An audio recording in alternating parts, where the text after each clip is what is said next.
Dans une petite ville, la musique d'un jeune garçon talentueux fut brisée par une bande de motards, mais ce qui arriva ensuite changea tout. Lorsque des motards écrasèrent le bien le plus précieux d'un garçon, la réaction de son père stupéfia tout le monde.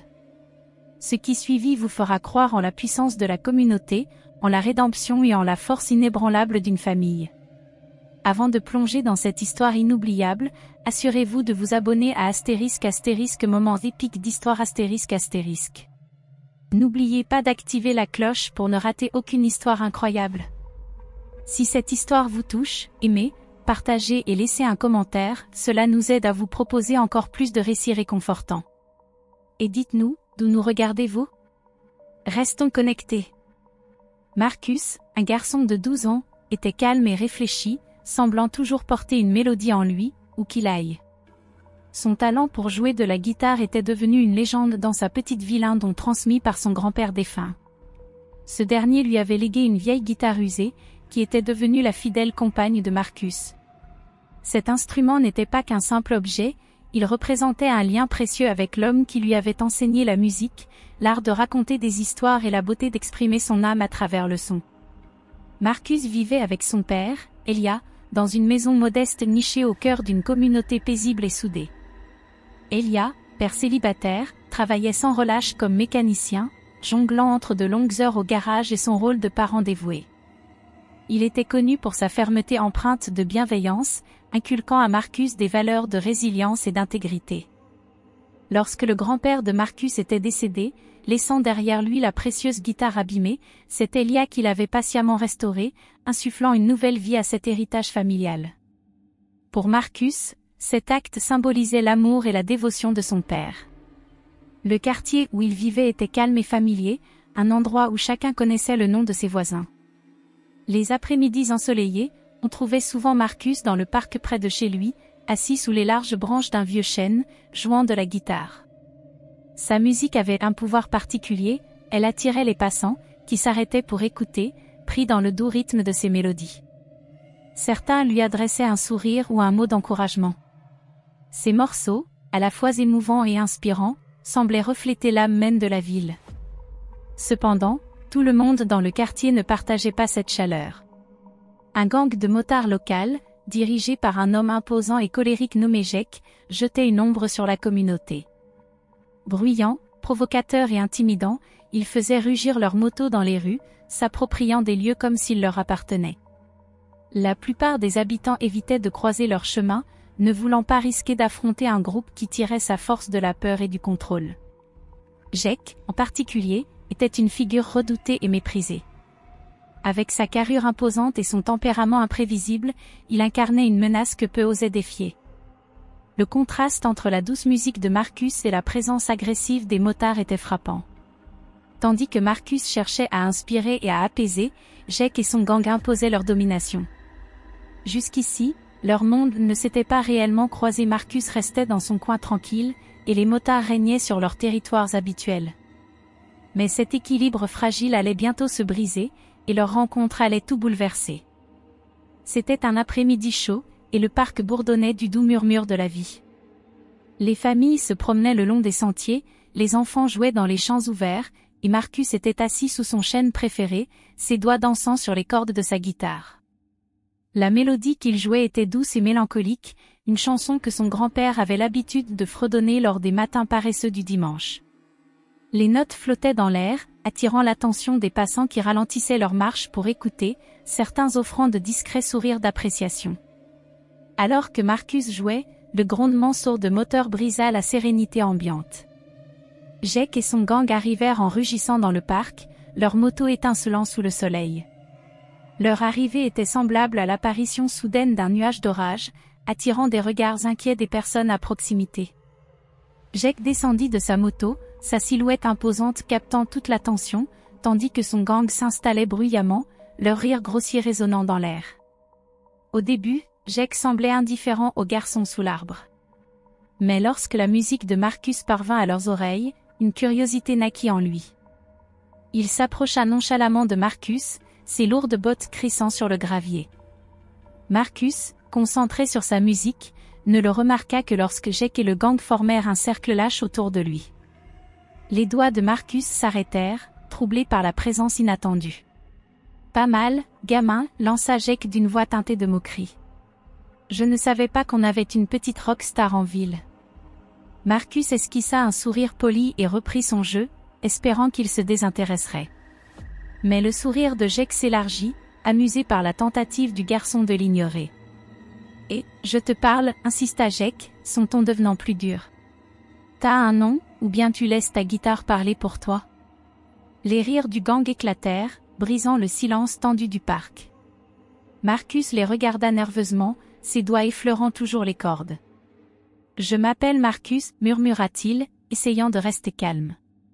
Marcus, hein, répéta Jake en s'approchant davantage. C'est une belle guitare que t'as là. Je peux y jeter un œil? Avant que Marcus ne puisse répondre, Jake attrapa la guitare. Marcus se leva d'un bond, le cœur battant.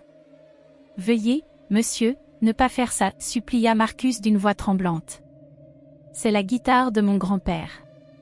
Elle compte beaucoup pour moi. Jake examina l'instrument, feignant l'admiration, mais son sourire narquois trahissait ses véritables intentions. Il gratta maladroitement les cordes, produisant un son discordant qui déclencha l'hilarité du gang. Sentimental, hein? C'est mignon, railla Jake. Trop mignon pour cette ville ennuyeuse. Alors que Marcus observait, impuissant, Jake leva la guitare au-dessus de sa tête. Voyons voir combien de temps elle peut tenir. Non, cria Marcus en se précipitant, mais un des membres du gang le retint avec un rire cruel. Dans un craquement retentissant, Jake abattit la guitare sur le bord d'un banc du parc. Le bruit du bois se brisant résonna dans l'air, et l'instrument adoré vola en éclats. Marcus s'écroula au sol, abasourdi, fixant les morceaux éparpillés de sa guitare. Les rires du gang éclatèrent de plus belle, se mêlant au silence stupéfait des témoins. Certains observateurs, mal à l'aise, détournèrent le regard, mais personne n'osa intervenir. Jake lança les débris de la guitare aux pieds de Marcus. « Oups » dit-il avec un rictus. « On dirait qu'elle n'était pas faite pour durer. » Sur ces mots, les motards retournèrent à leur moto, leur rire résonnant encore tandis qu'ils s'éloignaient. Marcus resta au sol, les larmes coulant sur ses joues alors qu'il ramassait les morceaux brisés de la guitare de son grand-père. Les gens autour regardaient avec une compassion silencieuse, mais personne ne vint l'aider. Ce soir-là, alors que le soleil disparaissait à l'horizon, Marcus rentra chez lui, serrant contre lui les restes de la guitare. Son cœur était lourd de désespoir, et le rire de Jake résonnait encore dans son esprit. Ce qui avait autrefois été un symbole précieux de l'héritage de son grand-père gisait désormais en ruine, et un profond sentiment d'impuissance pesait sur lui comme jamais auparavant. Ce soir-là, Marcus passa la porte la tête baissée, ses bras serrant contre lui les restes brisés de la guitare de son grand-père. Ses pas étaient lents et lourds, comme si le poids de ce qui s'était passé pesait sur ses frêles épaules. Elia, assis à la table de la cuisine après une autre longue journée au garage, sentit immédiatement que quelque chose n'allait pas. Il tourna la tête et vit Marcus figé dans l'entrée, le visage pâle, marqué de larmes. « Marcus » appela Elia, sa voix empreinte d'inquiétude. « Qu'est-ce qui se passe? Qu'est-ce qui t'est arrivé ?» Marcus leva les yeux, ses lèvres tremblantes, et tendit les morceaux brisés. « Ils l'ont cassé, papa » murmura-t-il, sa voix à peine audible. Elia se figea, ses yeux fixant les restes de la guitare. Il fit un pas en avant, son cœur se serrant. « Qui a fait ça ?» demanda-t-il, sa voix tremblante de colère contenue. « Les motards » répondit Marcus, sa voix se brisant. « Jake et son gang. Ils ont dit que c'était drôle, mais je les ai suppliés d'arrêter. » Elia serra les poings, sa respiration devenant courte et saccadée, tandis qu'une vague de fureur l'envahissait. Il regarda les yeux noyés de larmes de son fils, puis baissa le regard vers les fragments de la guitare, un héritage inestimable, chargé d'histoire et de souvenirs, maintenant réduit en miettes. Prenant une profonde inspiration, il s'agenouilla devant Marcus et posa une main sur son épaule. « Je suis tellement désolé que tu aies vécu ça, » dit Elia, sa voix ferme mais chargée d'émotion. « Ce n'était pas juste, et je te promets qu'on va trouver une solution. Ils ne s'en sortiront pas comme ça. » Marcus hocha la tête, bien que ses larmes continuassent de couler. Elia la tira dans une étreinte forte, se promettant intérieurement que personne ne ferait plus jamais sentir à son fils une telle impuissance. Le lendemain matin, l'histoire s'était déjà répandue. Dans leur petite ville, les nouvelles circulaient vite, surtout lorsqu'elles concernaient le tristement célèbre gang de motards. Les voisins arrêtèrent Elia sur son chemin vers le travail, leur voix basse mais empreinte d'indignation. « C'est une honte, ce qu'ils ont fait », s'exclama M. Turner, qui habitait au bout de la rue, en secouant la tête. Ce gamin n'a fait que répandre de la joie avec sa musique. C'est révoltant, ajouta Madame Coleman, qui s'arrêtait souvent pour écouter Marcus jouer dans le parc. Mais Elia, sois prudent. Ces hommes n'aiment pas qu'on les défie. Pour chaque mot de sympathie et de soutien, il y avait autant de mise en garde. Tout le monde connaissait la réputation des motards. Les affronter directement pourrait avoir des conséquences bien pires qu'une guitare brisée. Elia écouta tout, mais sa décision était déjà prise. Il n'était pas du genre à chercher la bagarre, mais il ne pouvait pas non plus ignorer une telle injustice. Ce soir-là, après le dîner, il envoya Marcus se coucher tôt et se dirigea vers son atelier. La pièce était silencieuse, à peine éclairée par le faible bourdonnement de la lumière au plafond. Sur l'établi reposaient les morceaux de la guitare, soigneusement disposés comme Marcus les avait rapportés. Elia s'assit et prit un morceau, passant ses doigts sur les bords déchiquetés du bois brisé. Cela lui semblait presque sacrilège de voir cet instrument, qui portait tant d'amour et d'histoire, dans un tel état. Alors qu'il fixait la guitare, une idée commença à germer dans son esprit. Il ne pouvait pas laisser cela passer pas seulement pour Marcus, mais pour le principe. Les motards devaient comprendre que leurs actes avaient des conséquences, mais Elia refusait de descendre à leur niveau. Il trouverait un moyen de les affronter, un moyen à la fois significatif et juste, qui laisserait une empreinte plus profonde que leur cruauté n'en avait laissé sur Marcus. La lumière projetait de longues ombres sur les murs tandis qu'Elia s'adossait, ses mains reposant sur l'établi. Son expression, un mélange de tristesse et de détermination, reflétait le tumulte de pensées qui l'assaillait. Il ne savait pas encore exactement comment, mais il riposterait non avec des poings, mais avec la même force tranquille qu'il avait toujours enseigné à Marcus à apprécier. Alors que la nuit avançait, le regard d'Elia resta fixé sur la guitare brisée. Dans ces morceaux éclatés, il ne voyait pas seulement une perte, mais une opportunité, une chance d'enseigner à son fils et à toute la ville ce que signifiait vraiment la justice. Inspirant profondément, il se leva et commença à esquisser les premières étapes de son plan. Les motards ne s'y attendraient pas. Le lendemain matin de l'incident, Elia décida de se rendre au parc où tout s'était déroulé. Il avait besoin de comprendre exactement ce que Marcus avait enduré. Le parc, habituellement animé et débordant de vie, semblait étrangement calme. Ceux qui s'y trouvaient murmuraient à voix basse, leurs regards fuyants, empreints d'une certaine inquiétude.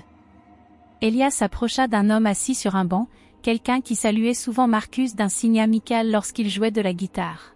« Bonjour, Bill », commença Elia, sa voix calme mais ferme.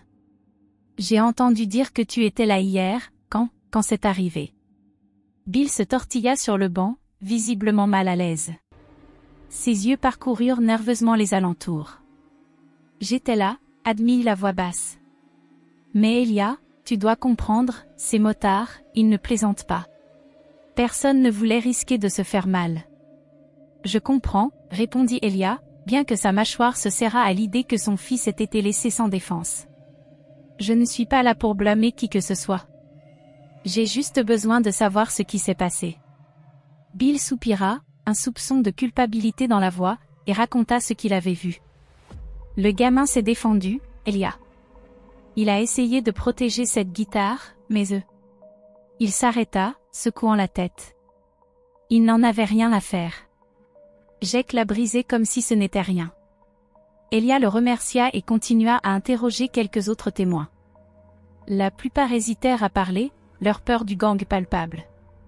Une femme finit par avouer, « On a tous peur, Elia. Si tu t'en prends à eux, ça pourrait empirer les choses, pour nous tous. » Elia quitta le parc avec une meilleure compréhension de l'incident, mais une frustration grandissante. Les motards n'avaient pas seulement brisé la guitare de Marcus, ils avaient aussi semé une peur qui maintenait la ville dans le silence. À la maison, Marcus luttait de manière qu'Elia n'avait pas totalement perçue. D'ordinaire, Marcus se réfugiait dans sa chambre pour pratiquer sa musique, mais maintenant, la maison était étrangement silencieuse. Elia trouva son fils assis au bord de son lit, regardant par la fenêtre, ses mains jouant nerveusement avec les cordes restantes qu'il avait récupérées. « Marcus » dit doucement Elia en entrant dans la pièce. Marcus ne leva pas les yeux. « J'ai l'impression d'avoir tout perdu, papa, murmura-t-il. La guitare n'était pas qu'un instrument. C'était mon lien avec grand-père. C'était moi. » Entendre la douleur dans la voix de son fils poignarda Elia en plein cœur. « Tu n'es pas juste cette guitare, Marcus, répondit-il avec fermeté. Ta musique, ton talent, tout ça est toujours en toi. Personne ne peut te l'enlever. » Marcus secoua la tête, les larmes aux yeux. « J'ai l'impression que ce n'est plus là. Je n'arrive même plus à entendre les chansons dans ma tête. » Elia s'agenouilla à côté de lui. « Je sais que c'est difficile en ce moment. Mais je te promets que tu retrouveras ta musique. On traversera ça ensemble. » Cette nuit-là, Elia décida d'adopter une approche différente. Il savait que Marcus avait besoin de plus que des paroles pour reconstruire sa confiance, il avait besoin de se sentir à nouveau fort. Le lendemain matin, Elia emmena Marcus dans le jardin, où il avait installé un vieux sac de frappe et quelques poids rudimentaires. « C'est pourquoi, ça ?» demanda Marcus, les sourcils froncés. « Il est temps que tu apprennes à te défendre, » répondit Elia. « Pas seulement avec tes poings, mais avec ton esprit et ton cœur. La force, ce n'est pas seulement des muscles, c'est savoir qui tu es et défendre cela. » Au début, Marcus hésita. Il n'était pas du genre à se battre, et l'idée lui semblait étrangère. Mais Elia fut patient, le guidant à travers des techniques de base d'autodéfense et lui apprenant à canaliser ses émotions dans quelque chose de constructif. Au fil des jours, Marcus commença à s'améliorer. À chaque coup porté et chaque esquive réussie, il semblait regagner une petite part de sa confiance. Elia profita aussi de ces séances d'entraînement pour partager des leçons de vie. « Les gens comme Jake, dit Elia pendant une session, ils essaient de te rabaisser parce qu'ils ont peur de leur propre faiblesse. Mais la vraie force, ce n'est pas l'intimidation, c'est la résilience. C'est savoir qui tu es et ne jamais laisser personne te le prendre. » Bien que les progrès soient lents, Elia voyait une étincelle revenir chez Marcus. Mais le chemin était encore long. Il y avait des soirs où Marcus restait silencieux à table, perdu dans ses pensées, et des matins où il se réveillait réticent à s'entraîner. Pourtant, Elia restait inflexible, sachant que son fils avait besoin de cette base pour se reconstruire. Un soir, alors qu'Elia regardait Marcus porter un coup précis sur le sac de frappe, il ressentit une vague de fierté. Mais sous cette fierté se cachait une détermination inébranlable. Apprendre à Marcus la résilience n'était qu'une partie de la solution. Les motards erraient toujours librement, leur intimidation impunie, et Elia savait que le moment viendrait bientôt de les affronter. Pour l'instant, il se concentrait sur le renforcement de l'esprit de son fils, tout en se préparant à l'ombre de ce qui les attendait tous les deux. Le matin suivant une autre longue session d'entraînement, Elia et Marcus s'arrêtèrent au café local de la ville pour prendre le petit déjeuner. C'était un endroit chaleureux et accueillant, tenu par Sarah, une femme au grand cœur qui avait toujours été gentille avec Marcus, lui offrant souvent des cookies gratuits lorsqu'ils jouaient dans le parc. Lorsqu'ils entrèrent, Sarah remarqua immédiatement l'air abattu de Marcus et la tension dans les yeux d'Elia. Elia, Marcus, les salua-t-elle, sa voix douce, teintée d'inquiétude. « Comment va mon duo préféré aujourd'hui ?» Elia hésita avant de répondre. « La semaine a été difficile, Sarah, » admit-il en s'asseyant au comptoir. Sarah se pencha vers eux, son visage marqué par la compassion. « J'ai entendu ce qui s'est passé, » dit-elle, jetant un regard à Marcus. « Toute la ville en parle. Ce gang a dépassé les limites cette fois. »« C'est vrai, » acquiesça Elia, sa voix basse mais ferme. « Mais la plupart des gens ont trop peur pour agir. » Sarah posa une main réconfortante sur la sienne. « Je n'ai pas peur, Elia, » dit-elle avec détermination. « Vous avez plus de soutien que vous ne le pensez. La ville peut sembler silencieuse, mais on tient à avouer à Marcus. Ne nous abandonnez pas. » Alors qu'ils prenaient leur petit déjeuner, Sarah sortit un petit paquet de bois poli. « Ce n'est pas grand-chose, mais je me suis dit que cela pourrait t'aider, » dit-elle en le tendant à Elia. Je sais que la guitare de Marcus était spéciale, mais peut-être que vous pouvez utiliser ça pour commencer à la réparer. Elia la regarda, surpris et reconnaissant. Merci, Sarah, dit-il sincèrement. Cela compte beaucoup pour nous. Plus tard dans l'après-midi, Elia et Marcus passèrent chez Monsieur Thompson. Cet ancien professeur de musique à la retraite était une figure discrète mais respectée dans la communauté, connu pour son amour des instruments à cordes et son talent pour les réparer. Quand Elia lui expliqua ce qui s'était passé, Monsieur Thompson hocha la tête, le visage grave. « J'ai entendu parler de Jake et de sa bande, » dit-il en ajustant ses lunettes. « Une bande de lâches, si vous voulez mon avis. Détruire la guitare d'un jeune garçon, il n'y a aucune excuse pour ça. » Elia lui tendit les morceaux brisés. « Pensez-vous qu'elle puisse être réparée ?» Monsieur Thompson examina les fragments avec attention. « Ce ne sera pas facile, mais j'ai déjà réparé pire. Si nous travaillons ensemble, je pense qu'on peut lui redonner vie. » Pour la première fois depuis l'incident, les yeux de Marcus brillèrent d'un éclat d'espoir. « Vraiment ?» demanda-t-il. « Vraiment ?» répondit Monsieur Thompson avec un sourire. « Mais il faudra que tu m'aides, jeune homme. Tu vas devoir apprendre quelques bases du travail du bois. » À partir de ce jour, Marcus passa ses après-midi dans l'atelier de Monsieur Thompson, apprenant les subtilités de la réparation de guitare. La patience et les vastes connaissances de l'homme devinrent une source de réconfort et d'inspiration pour le garçon. Pendant ce temps, la communauté commença à montrer des signes de soutien, discrets mais significatifs.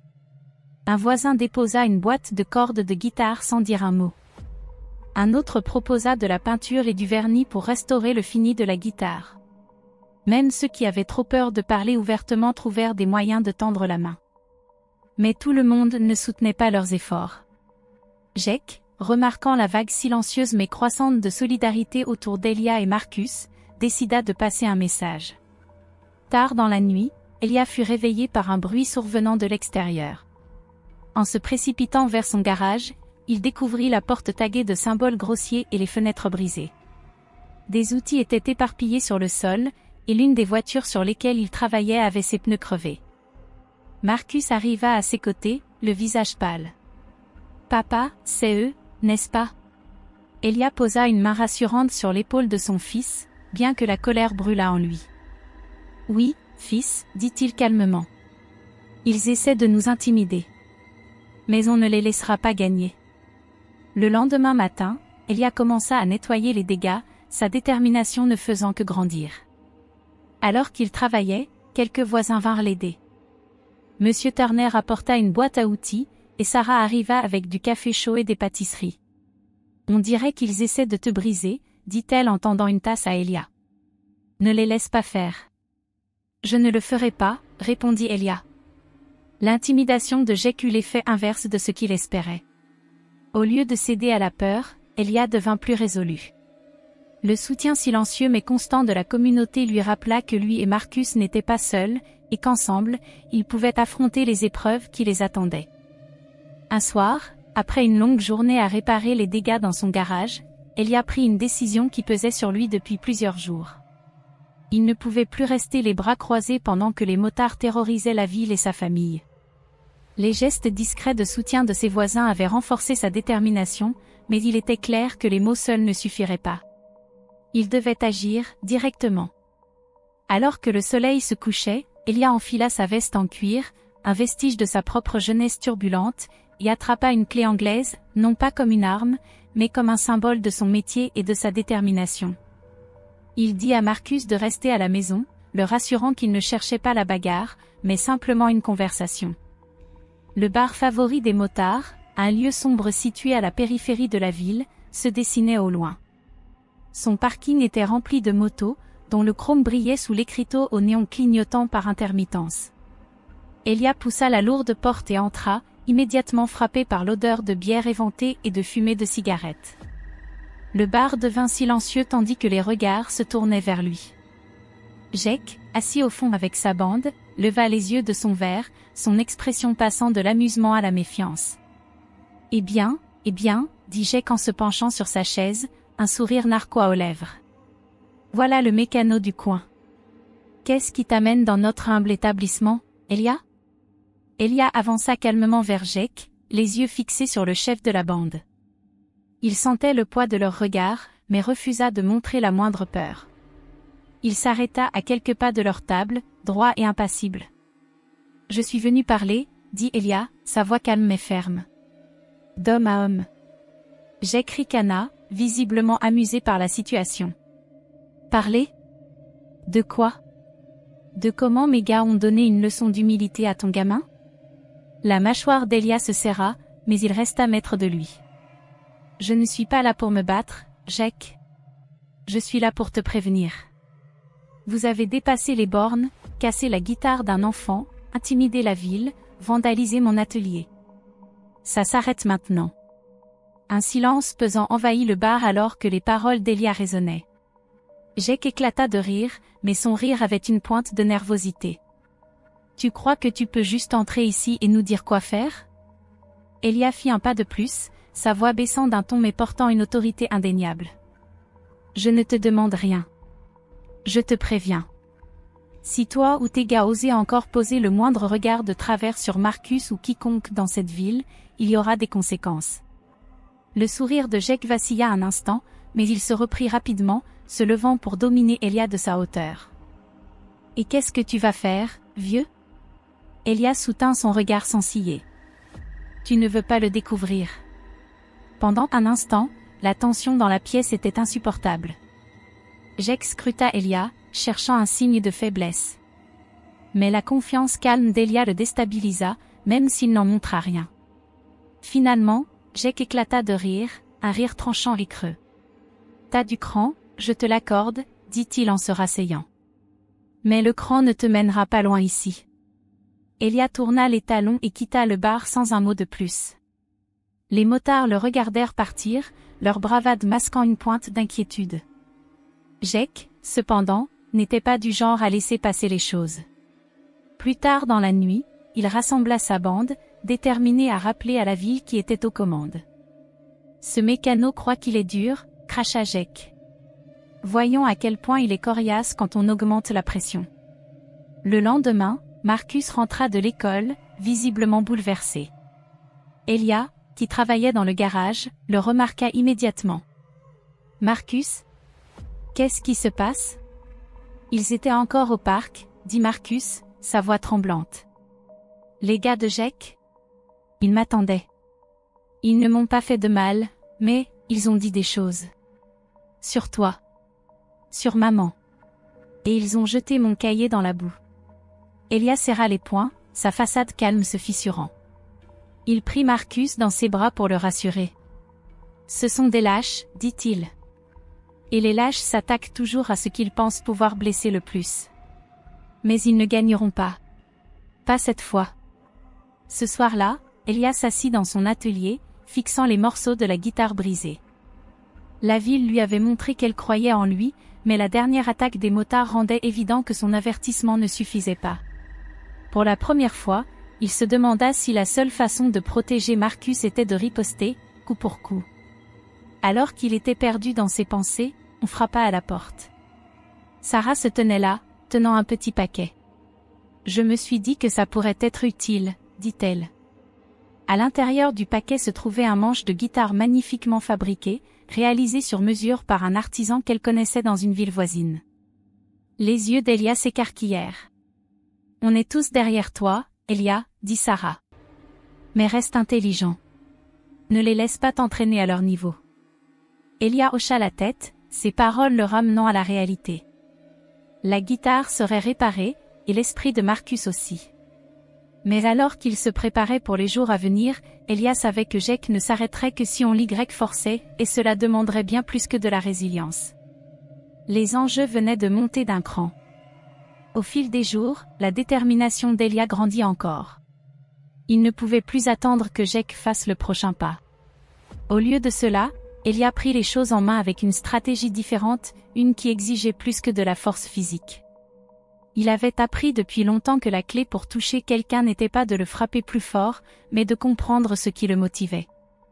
À travers des murmures entendus dans la ville, Elia apprit des choses sur le passé de Jake, des rumeurs qui dessinaient le portrait d'un homme qui n'avait pas toujours été le motard endurci qu'il prétendait être.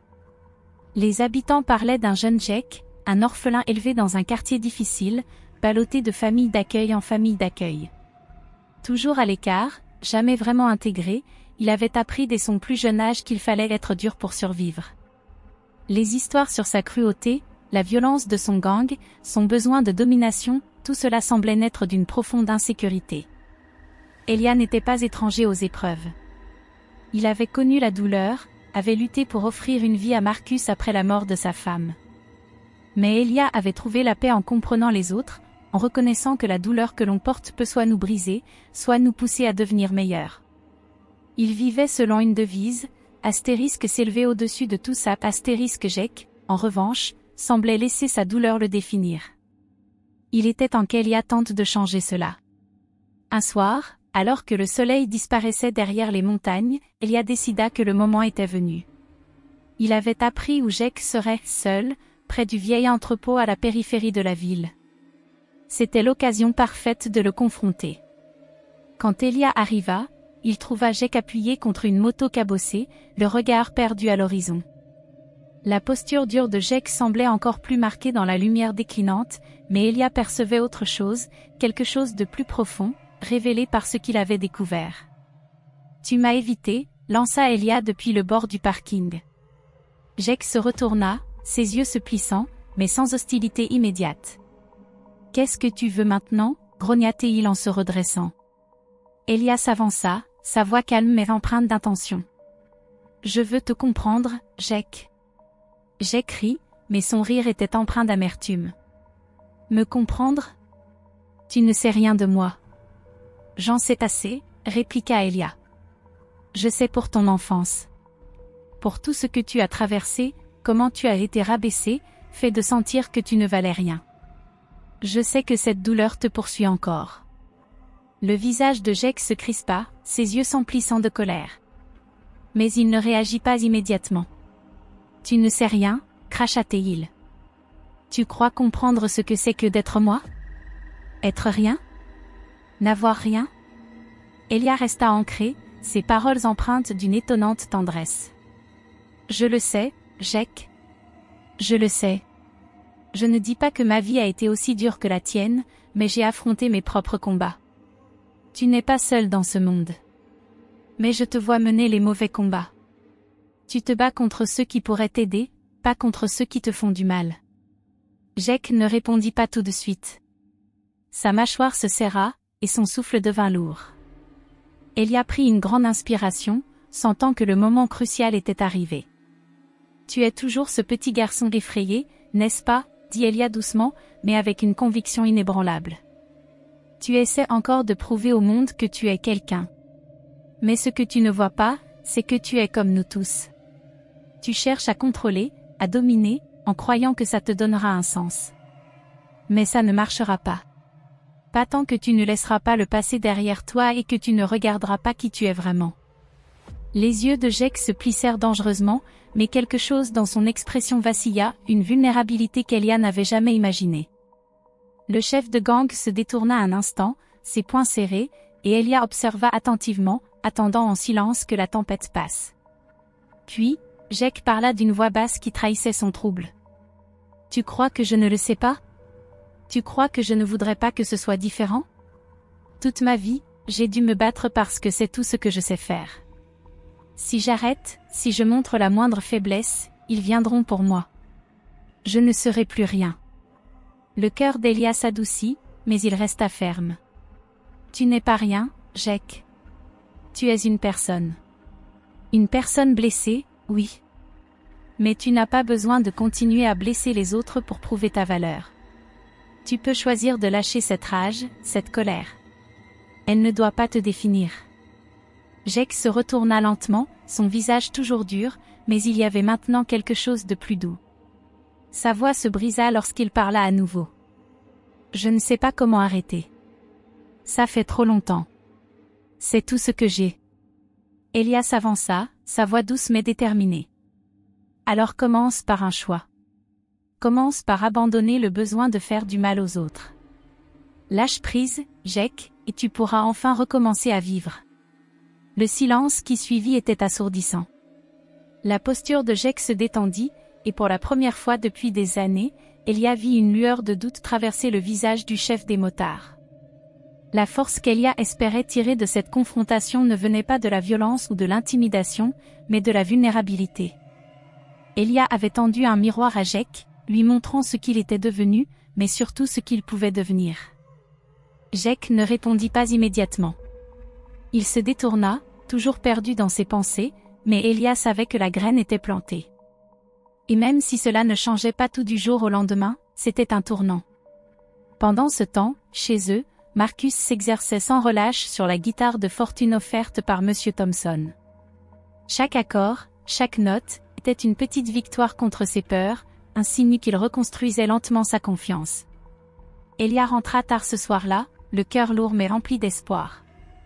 Il trouva Marcus dans le garage, grattant doucement les cordes. Le son de la guitare, bien qu'imparfait, emplissait la pièce de chaleur. « Tu t'améliores », dit Elia doucement, appuyé contre l'encadrement de la porte. Marcus leva les yeux vers son père avec un sourire. « Je crois que je suis prêt à jouer à nouveau. Pas juste pour moi, mais pour nous. » Elia acquiesça, sachant qu'importe ce qui arriverait avec Jake, lui et Marcus l'affronteraient ensemble. L'avenir restait incertain, mais le choix de s'élever au-dessus des épreuves était déjà fait.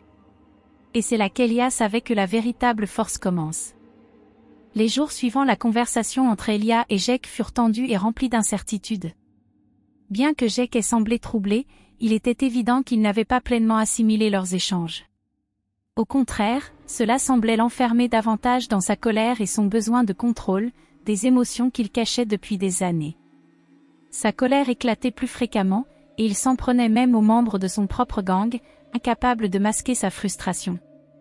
Jake, autrefois craint pour son aura intimidante, se retournait désormais contre les siens, devenant de plus en plus imprévisible. Son assurance légendaire laissait place à une instabilité inquiétante. Lorsqu'un de ses hommes, un colosse nommé Doug, osa contester ses décisions, la réaction de Jake fut brutale. Les tensions au sein du gang étaient palpables, et il devenait clair que Jake perdait pied. L'unité du groupe de motards se fissurait, et Jake n'était plus le leader redouté d'autrefois, il devenait un homme submergé par son propre orgueil et ses insécurités. De son côté, Elia observait attentivement la situation. Il savait que c'était le moment opportun. Dans le chaos, il était essentiel de rester calme et stratégique. Après avoir échangé avec les habitants de la ville, ceux qui le soutenaient depuis le début, il était temps de renforcer cette union. Elia convoqua une réunion à la mairie, un petit bâtiment chaleureux situé au centre de la ville, témoin de nombreuses épreuves par le passé. Les habitants, de tous âges, se rassemblèrent dans la salle, leurs visages marqués par un mélange d'espoir et d'inquiétude. Elia, debout devant eux, sentit le poids de la responsabilité sur ses épaules. Mais ce n'était pas de la peur qu'il ressentait, c'était un devoir. Il devait les guider, non seulement pour Marcus, mais pour toute la communauté. Elia a raison, déclara Sarah, debout au premier rang, sa voix ferme mais déterminée. Nous avons tous vu ce qui se passe. Il est temps de montrer que nous sommes unis. Mais nous devons le faire pacifiquement, sans violence. Elia acquiesça, redressant les épaules. Nous avons été poussés à bout, dit-il d'une voix forte et calme à la fois. Mais nous n'avons pas besoin de riposter avec des poings. Les motards veulent que nous ayons peur. Ils veulent nous diviser, mais ils ne peuvent pas le faire si nous restons solidaires. Nous leur prouverons que la gentillesse, la dignité et le respect sont plus forts que l'intimidation. La salle se remplit de murmures d'approbation. Elia ressentit un changement dans l'atmosphère, les habitants étaient prêts à agir, mais ils devaient croire qu'ils pouvaient gagner sans recourir à la violence. Nous allons nous organiser, poursuivit Elia. Nous resterons ensemble dans les lieux publics. Nous soutiendrons les commerces locaux. Et nous ferons en sorte que Marcus et chaque jeune de cette ville sache qu'il a une communauté qui sera toujours là pour lui. Inspirés, les habitants commencèrent à se mobiliser. Des gestes simples mais significatifs virent le jour. Les voisins s'entraidaient pour les tâches quotidiennes, les commerces affichaient des messages de soutien, et les rues se remplissaient de groupes de personnes marchant ensemble, montrant aux motards qu'ils ne se laisseraient plus intimider. Pendant ce temps, Marcus retrouvait également des forces. Le traumatisme de son incident avec la guitare pesait lourd, mais grâce à son père, il trouva un moyen d'exprimer sa douleur. Dans le calme du garage, Marcus s'asseyait souvent avec la guitare de fortune que M. Thompson avait construite pour lui. Ses doigts parcouraient les cordes, encore maladroits, mais chaque son produit était une petite victoire. Un soir, alors qu'il jouait, une mélodie émergea, simple mais pleine d'émotion. Les souvenirs de son grand-père, qui lui avait appris à jouer, affluèrent. Son grand-père avait toujours cru en lui, voyant en lui une étincelle de talent. Les paroles vinrent lentement, puis elles se déversèrent, brutes et sincères. Astérisque, grand-père, j'espère que tu m'entends. Il me reste tant de choses à dire. La vie est dure, mais je tiens bon. Je joue mon cœur, je cherche ma voix. Astérisque. La chanson n'était pas parfaite, mais elle était honnête. Marcus exprimait son chagrin, sa colère et son espoir. À chaque note, il se sentait plus léger, retrouvant peu à peu une partie de lui-même que les motards lui avaient arrachée. Il n'était pas seulement un garçon à qui on avait brisé une guitare, il était un musicien, et personne ne pouvait lui retirer cela. Alors qu'il terminait sa chanson, il leva les yeux et aperçut son père, debout dans l'encadrement de la porte, le regard rempli de fierté. « C'était magnifique, Marcus, dit doucement Elia. Tu as transformé ta douleur en quelque chose de puissant. » Marcus sourit, les yeux brillants de larmes non versées. « Je crois que c'est la seule façon que je connaisse pour y faire face, papa. » Elia s'approcha et posa une main sur son épaule. « Tu as toujours eu ce don. Et je suis fier de toi pour avoir trouvé le chemin pour y revenir. » La résistance de la ville continua de s'intensifier au fil des jours. Les manifestations pacifiques, les gestes solidaires, l'élan de soutien collectif, tout cela fonctionnait. Même lorsque Jake et son gang essayaient de redoubler d'intimidation, il était trop tard. Plus ils forçaient, plus la ville leur résistait. Un après-midi, lorsque Jake et ses hommes arrivèrent en ville, ils furent accueillis, non par la peur, mais par une foule d'habitants debout, solidaires et inébranlables. Elia était en tête, une main posée sur l'épaule de Marcus.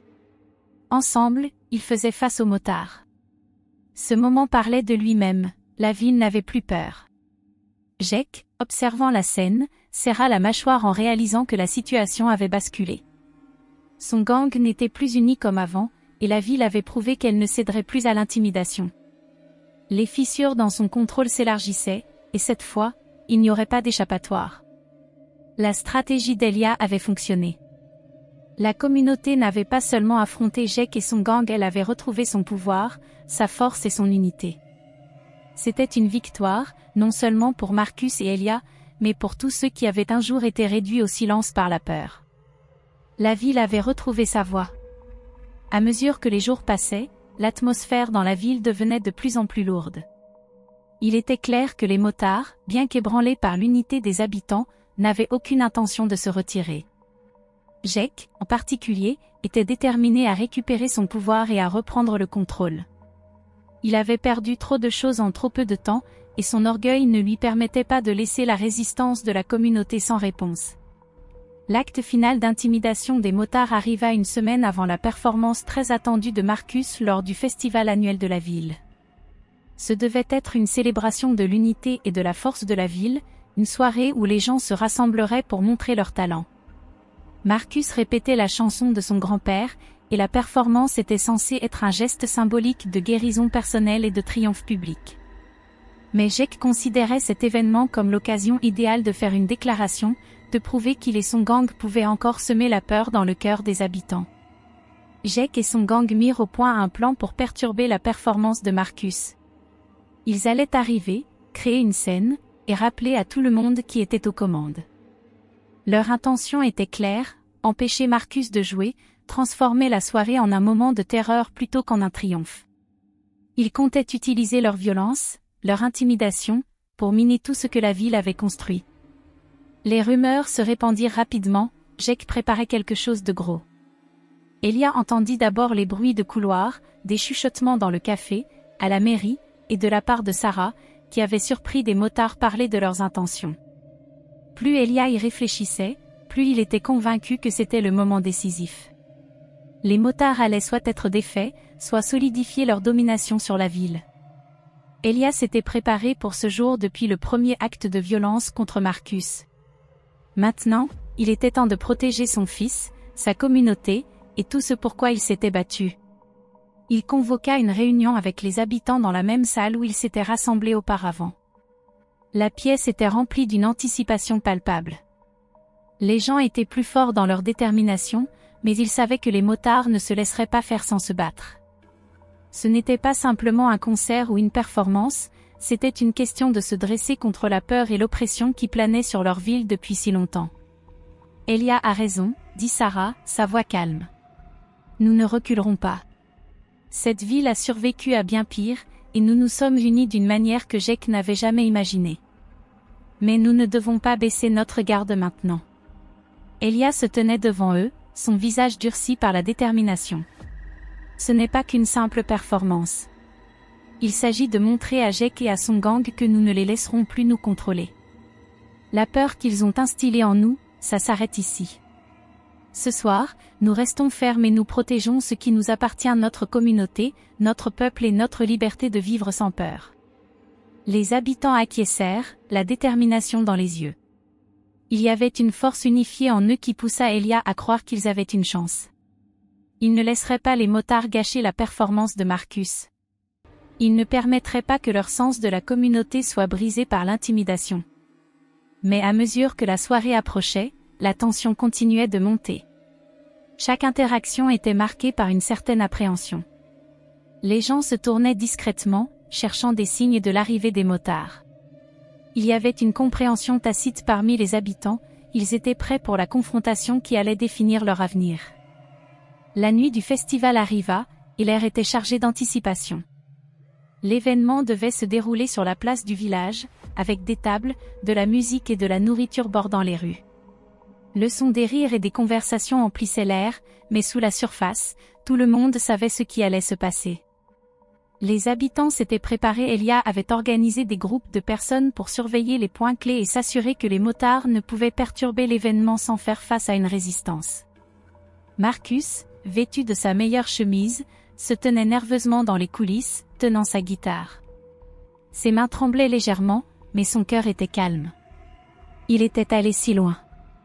Sa chanson, celle qu'il avait écrite pour son grand-père, semblait plus importante que jamais.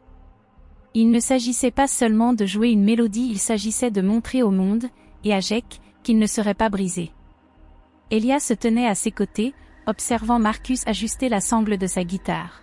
« Tu vas très bien t'en sortir », dit-il d'une voix calme mais pleine d'une intense certitude. « C'est ton moment, Marcus. Ne laisse personne te l'enlever. » Marcus leva les yeux vers son père, ses yeux remplis de gratitude. « Je suis prêt, papa. » Mais alors que le soleil commençait à se coucher, projetant de longues ombres sur la place, un groupe de motards apparut à la périphérie de la foule. Ils étaient facilement reconnaissables, leurs vestes en cuir et tatouages distinctifs. Jake et son gang étaient arrivés, et leur présence se fit immédiatement sentir. La tension dans l'air changea, et les habitants se préparèrent à ce qui allait suivre. Les yeux d'Elia se plissèrent alors qu'il scrutait la foule, remarquant les motards formant un cercle lâche à l'arrière de la place. Ils attendaient quelque chose, ils attendaient de passer à l'action. Elia se tourna vers les habitants qui s'étaient rassemblés pour l'événement, leur adressant un regard silencieux d'assurance. Ils allaient rester fermes, quoi qu'il arrive. Au moment où Marcus fut appelé sur scène, la place entière se tut. Lorsqu'il monta au micro, le son de sa guitare résonna, clair et pur. Il commença à jouer les premiers accords de sa chanson, celle qu'il avait écrite pour son grand-père, ses doigts tremblants mais assurés. Mais avant que la chanson ne puisse progresser, une voix basse et gutturale perça l'air. « Tu crois que tu peux simplement te tenir là et jouer, gamin ?» C'était Jake. Il s'était frayé un chemin à travers la foule, le visage tordu en un rictus de mépris. La foule retint son souffle, attendant l'inévitable. Les yeux de Jake se fixèrent sur Marcus, son regard rempli de mépris. Mais avant qu'il ne puisse agir, Elia s'avança, sa voix s'élevant au-dessus de la foule. « Pas ce soir, Jake, » dit-il, d'une voix ferme, inébranlable. Cette ville ne s'inclinera plus devant toi. Les motards, pour la première fois, semblèrent hésiter. Les habitants, unis et résolus, se tenaient derrière Elia, leur force collective palpable. Jake s'arrêta, ses yeux trahissant une hésitation. La tension dans l'air était presque insupportable, toute la ville retenant son souffle, attendant l'issue. Et en ce moment précis, alors que les accords de la guitare de Marcus emplissaient la place, l'affrontement commença non pas par la violence, mais par la force de volonté. La communauté avait choisi de rester unie, et Jake n'avait nulle part où aller, si ce n'est en retraite.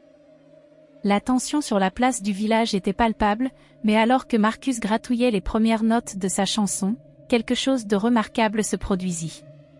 Ses mains, stables malgré l'ampleur du moment, faisaient surgir une mélodie de la guitare, une chanson remplie d'amour, de perte, et de l'esprit de persévérance. La musique emplissait l'air, sa puissance émotionnelle résonnant dans la foule. Ce n'était pas qu'une simple performance, c'était un témoignage de tout ce que Marcus avait enduré, de tout ce pourquoi sa famille s'était battue. Sa chanson, dédiée à son grand-père défunt, transcendait l'espace entre lui et le public. Des personnes de tous âges se tenaient en silence, respectueuses, les cœurs bouleversés par la sincérité de sa voix et l'émotion de son jeu. La mélodie serpentait à travers la foule, et même ceux qui avaient été sceptiques ou effrayés par les motards commencèrent à se radoucir. L'unité de la communauté, leur croyance commune en la puissance de la musique et la force de la bienveillance, était indéniable. Au fond de la foule, Jake se tenait là, les bras croisés et le visage tordu en une grimace. Il était venu ici pour détruire, pour affirmer une dernière fois sa domination, mais les sons de la guitare de Marcus traversaient sa colère comme une lame. Il n'avait jamais entendu quelque chose d'aussi brut, aussi sincère. Pour la première fois depuis des années, quelque chose s'éveillait en lui, quelque chose qui le faisait douter du chemin qu'il avait choisi.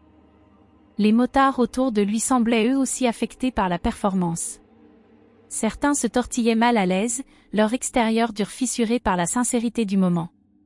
Il était impossible de nier l'intensité émotionnelle de la musique, et même les cœurs les plus endurcis ne pouvaient rester insensibles. À mesure que Marcus jouait, la posture de Jake commença à se modifier.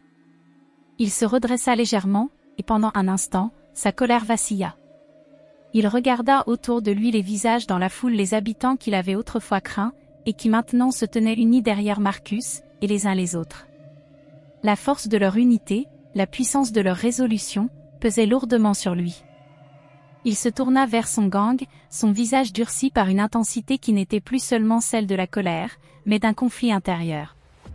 Le même conflit qui bouillait en lui depuis des semaines, depuis qu'Elia l'avait affronté, depuis qu'il avait vu les fissures dans son propre extérieur endurci. C'était trop à ignorer maintenant. Jake fit un pas lent en avant, ses yeux fixés sur Elia, qui se tenait inébranlable dans la foule, son regard porté sur Marcus. Les deux hommes se croisèrent du regard un instant, le poids de tout ce qu'ils avaient traversé se posant entre eux. Puis, Jake fit quelque chose que personne n'avait prévu. Il se tourna vers son gang et, sans un mot, fit un geste pour leur indiquer de le suivre. Les motards hésitèrent, confus, mais l'ordre silencieux de Jake suffit. Lentement, ils commencèrent à se déplacer, se retirant vers le bord de la foule. La tension sur la place commença à se dissiper alors qu'ils disparaissaient dans l'ombre. Le pouvoir qu'ils exerçaient autrefois sur la ville s'était évaporé, emporté par la force de la chanson d'un garçon et la détermination inflexible des habitants qui avaient refusé de se laisser abattre par la peur. Les habitants restèrent silencieux, abasourdis, tandis que les motards s'éloignaient, la gravité du moment s'enfonçant en eux. Ce n'était pas seulement une victoire pour Marcus, c'était une victoire pour toute la ville, un triomphe de la communauté, de la bienveillance et de la résilience. Lorsque Marcus termina sa chanson, le cœur battant dans sa poitrine, la foule éclata en applaudissements. Ce n'était pas seulement une célébration de sa musique, c'était une célébration de tout ce qu'il avait surmonté, de tout ce que la ville avait enduré ensemble. Elia s'avança, le visage rempli de fierté, et embrassa son fils, le serrant fort alors que les acclamations de la foule les entouraient. « C'était incroyable, mon fils, » murmura Elia, la voix épaisse d'émotion. « Tu l'as fait. » Marcus sourit, les yeux brillants de larmes. « On l'a fait, papa. On l'a tous fait. » À mesure que les applaudissements se calmaient, le gang de Jake était parti, et la ville était désormais remplie d'un nouvel espoir. Certains membres du gang, ébranlés par les événements de la soirée, revinrent pour s'excuser de leurs actes. Ils s'approchèrent d'Elia et de Marcus, certains la tête baissée, d'autres avec un véritable remords dans les yeux. Ils avaient vu la puissance de la bienveillance et de l'unité d'une manière qu'ils n'avaient pas anticipée, et ils commencèrent à remettre en question leurs propres choix. Un à un, ils demandèrent pardon, et beaucoup d'entre eux cherchèrent la rédemption. Certains promirent de quitter la ville et de recommencer, tandis que d'autres restèrent, déterminés à changer de vie et à réparer le mal qu'ils avaient causé.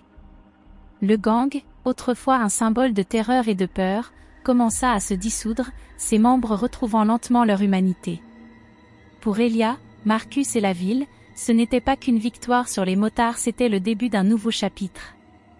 La peur qui avait jadis gouverné leur vie était partie, remplacée par un sentiment d'unité, de compassion et de force. La ville était restée unie, et elle avait triomphé, non pas par la violence ou la vengeance, mais par le courage, la bienveillance et la puissance de la communauté. Alors que le festival se poursuivait dans la nuit, avec la musique et les rires remplissant l'air, Elia et Marcus se tenaient côte à côte, regardant l'horizon. La guitare brisée, autrefois symbole de la douleur, avait été réparée non seulement par Monsieur Thompson, mais par l'amour et la force des personnes qui les avaient soutenus. La communauté avait été guérie, et au final, ce furent les liens qu'ils avaient créés qui s'avérèrent plus forts que n'importe quel acte de cruauté. Et tandis que les étoiles brillaient au-dessus, Marcus saisit à nouveau sa guitare, grattant les cordes, sachant que ce n'était que le début d'une vie remplie d'espoir, de musique et de la croyance inébranlable que même les moments les plus sombres pouvaient être surmontés grâce à la puissance de l'amour. Alors que les derniers échos des applaudissements se dissipèrent, la foule commença à se calmer, leur cœur toujours réchauffé par le poids émotionnel de la performance de Marcus et le tournant dramatique des événements. Elia s'avança, le visage un portrait de fierté et de force tranquille. La foule, encore vibrante des suites de la confrontation, se tut alors qu'elle portait son attention sur lui. Elia prit une profonde inspiration, sa voix portant le poids de tout ce qu'ils avaient vécu ensemble. Ce soir, nous avons été témoins de quelque chose d'extraordinaire, commença-t-il, ses yeux balayant les habitants rassemblés. Pas seulement la chanson d'un garçon, mais la puissance de la communauté, de l'unité, de se lever pour ce qui est juste. Nous avons fait face à des défis, et il y a eu des moments où il semblait plus facile d'abaisser la tête et de laisser la peur nous contrôler. Mais ce que nous avons appris, c'est que la peur n'a aucun pouvoir sur nous, sauf si nous lui permettons. Il marqua une pause, laissant ses mots pénétrer. La foule était captivée, suspendue à chaque phrase, comme si toute la ville attendait que quelqu'un exprime ce qu'ils ressentaient tous dans leur cœur. Nous nous sommes tenus ensemble parce que nous avons compris que la seule façon de surmonter l'injustice est par le courage, pas la violence, pas la haine, mais le courage. Le courage de faire face à nos peurs, le courage de nous protéger les uns les autres, et le courage de croire en quelque chose de plus grand que nous-mêmes. Nous n'avons pas combattu les motards avec nos poings, nous les avons combattus avec la force de notre détermination, la puissance de la bienveillance, et la croyance que nous pouvions faire une différence. Le regard d'Elia se tourna vers Marcus, qui se tenait à ses côtés, sa guitare toujours en main, la chanson de la rédemption flottant encore dans l'air. Et Marcus, poursuivit Elia, la voix remplie de chaleur, tu nous as tous appris quelque chose d'inestimable ce soir. Tu nous as montré que la résilience n'est pas d'éviter la douleur. C'est de transformer cette douleur en quelque chose de beau, de puissant. Tu as transformé ta tristesse en force, et à travers ta musique, tu nous as inspirés à faire de même. Les yeux de Marcus brillaient de gratitude alors qu'il regardait son père, le poids de son parcours, et de sa musique, sentant enfin qu'il l'avait conduit à un endroit de guérison. Il avait compris que sa créativité, son art, n'était pas seulement une expression de son chagrin mais un pont vers les autres, un moyen de transformer sa douleur en une source de force collective. Le voyage émotionnel qu'il avait traversé n'était pas seulement le sien, il était partagé par toute la ville. La voix d'Elia s'adoucit alors qu'il s'adressait à la foule une dernière fois. C'est un nouveau chapitre pour nous. Un chapitre où nous ne laissons pas la peur, la haine, ou le préjugé définir ce que nous sommes. Nous ne sommes pas définis par les actions de quelques-uns, nous sommes définis par notre esprit collectif, notre bienveillance, et notre capacité à pardonner, à grandir, et à rester ensemble. La foule murmura en accord, leurs visages reflétant les leçons qu'ils avaient apprises. Il y avait un changement palpable dans l'air, un sentiment de puissance et d'espoir qui faisait défaut auparavant. Ils avaient affronté leur peur, et ce faisant, ils avaient prouvé qu'il y avait plus de pouvoir dans l'amour, la bienveillance et l'unité que dans l'intimidation ou la violence. Lorsqu'Elia conclut son discours, un silence tomba sur la place. Cette ville, cette communauté, nous a tous montré que nous pouvons dépasser l'obscurité, que nous pouvons prendre notre brisure et reconstruire quelque chose de beau. Nous en sortons plus forts et meilleurs. Et ensemble, nous continuerons de nous élever, avec la bienveillance dans nos cœurs et le courage dans nos âmes. La foule éclata en applaudissements une fois de plus, non seulement pour la performance, mais pour le profond sentiment de changement qui s'était opéré. Le message était clair, la véritable force se trouvait dans la communauté, dans le courage de défendre ce qui est juste, et dans la volonté de transformer la douleur en pouvoir. Marcus ressentit un profond sentiment de paix l'envahir tandis que les applaudissements continuaient. Il n'avait pas seulement récupéré sa musique, mais avait aidé sa ville entière à retrouver l'espoir. Il avait appris que la résilience ne signifiait pas seulement endurer, cela signifiait créer quelque chose de nouveau, de puissant, même à partir de la douleur la plus profonde. Et ce faisant, il avait inspiré les autres à trouver leur propre force et créativité face à l'adversité. L'histoire de la rédemption, de l'unité et de la lutte contre les préjugés faisait désormais partie de leur histoire collective. Ce n'était pas seulement l'histoire d'un garçon, d'une guitare brisée ou d'une confrontation avec un gang, c'était l'histoire d'une communauté qui avait appris à faire face à ces moments les plus sombres avec lumière, bienveillance et courage. La morale était claire, à travers la puissance de la communauté et la force de se lever pour ce qui est juste, on pouvait surmonter même les défis les plus redoutables. Ce n'était pas la violence ou l'intimidation qui apportait le changement, mais l'unité, la créativité, et la croyance que la bienveillance pouvait triompher de la cruauté. La puissance de la rédemption résidait non seulement dans l'individu, mais dans le cœur collectif d'un peuple uni, s'élevant au-dessus de ses différences et de ses peurs pour devenir quelque chose de plus grand qu'il ne l'avait jamais imaginé. Le matin après l'événement, la ville semblait différente, plus légère, d'une certaine manière. L'air était rempli d'un sentiment de paix, une sensation partagée par tous. La brisure qui les avait autrefois définis avait été transformée en quelque chose de bien plus fort. Et au cœur de cette transformation se trouvait la guitare réparée de Marcus, désormais plus qu'un simple instrument de musique. Elle était devenue un symbole de résilience, un rappel que même lorsque quelque chose de précieux est déchiré, il peut être reconstruit, plus fort et plus beau qu'auparavant. Marcus prit la guitare dans ses mains, son bois brillant sous la lumière du soleil, symbole non seulement de son talent, mais de son parcours. Lorsqu'il joua les premières notes, la mélodie familière coula facilement, ses doigts dansant sur les cordes avec un sens nouveau de but. Sa musique, née autrefois de la douleur et de la perte, résonnait désormais avec de l'espoir, touchant les cœurs de tous ceux qui l'entendaient. Les gens qui n'avaient jamais pris le temps d'écouter véritablement auparavant étaient attirés par ces mélodies, et Marcus se retrouva à jouer pour plus que simplement les habitants de sa ville. Sa musique commença à se répandre au-delà du parc, au-delà de la ville, et bientôt, elle devint un phare d'espoir pour quiconque avait besoin de l'entendre. Même si la musique de Marcus touchait la vie de tant de personnes, le dernier chapitre de cette histoire se déroulait. Jake, l'ancien leader redouté du gang de motards, avait silencieusement fait ses valises et se préparait à quitter la ville. Il était devenu un homme différent, changé par les événements auxquels il avait assisté et la confrontation qui avait remis en question tout ce en quoi il croyait.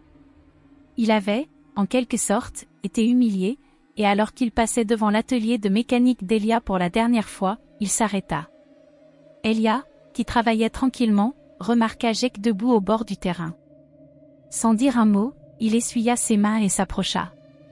Les deux hommes se tinrent un moment en silence, chacun conscient de la gravité de ce qui s'était passé. « J'ai réfléchi », commença Jake, sa voix basse mais sincère. « Je suis venu ici pour tout briser, pour que les gens aient peur de moi. Mais ce que j'ai appris, ce que j'ai vu ici, c'est différent. Je n'ai jamais pensé qu'il y avait une autre façon de vivre, mais vous m'avez montré qu'il y en a une. » Il marqua une pause, regardant Elia dans les yeux. « Vous ne m'avez pas combattu avec des poings ou de la colère. Vous vous êtes battu avec votre cœur, et vous avez rassemblé toute cette ville. Pour la première fois de ma vie, je vois qu'il y a quelque chose de plus puissant que la peur. Quelque chose pour quoi se battre. Je voulais juste vous remercier de m'avoir montré cela. Elia hocha lentement la tête, le poids des paroles de Jake s'imprégnant en lui. Il n'y avait pas besoin de grands gestes ou d'excuses, la reconnaissance de Jake suffisait. Je vous en prie, dit simplement Elia, offrant une poignée de main. Nous avons tous un choix, Jake. Il n'est jamais trop tard pour changer. Sur ce, Jake tourna les talons et s'éloigna, ses pas lourds du poids de sa propre transformation. Alors qu'il quittait la ville, il emportait avec lui un morceau de la leçon qu'il avait apprise, la leçon selon laquelle la véritable force venait de la bienveillance, de l'unité, et du courage de changer. De retour dans le parc, le soleil se couchait, projetant une lueur chaude sur tout. Marcus était assis sous l'arbre où il avait autrefois joué dans la peur, là où sa guitare avait été brisée. Maintenant, avec sa guitare réparée en main, il retournait à l'endroit où son voyage avait commencé. Elia s'assit à ses côtés, observant silencieusement son fils commencer à jouer à nouveau. La mélodie remplissait l'air, douce et forte, tandis que Marcus versait son cœur dans la chanson.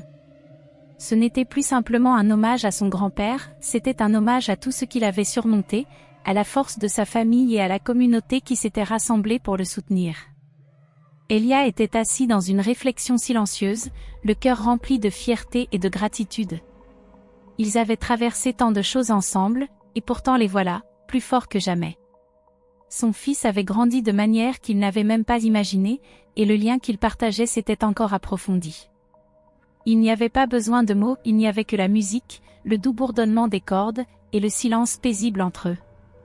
Lorsque la dernière note résonna à travers le parc, la caméra s'éloigna lentement, capturant le moment tranquille entre père et fils.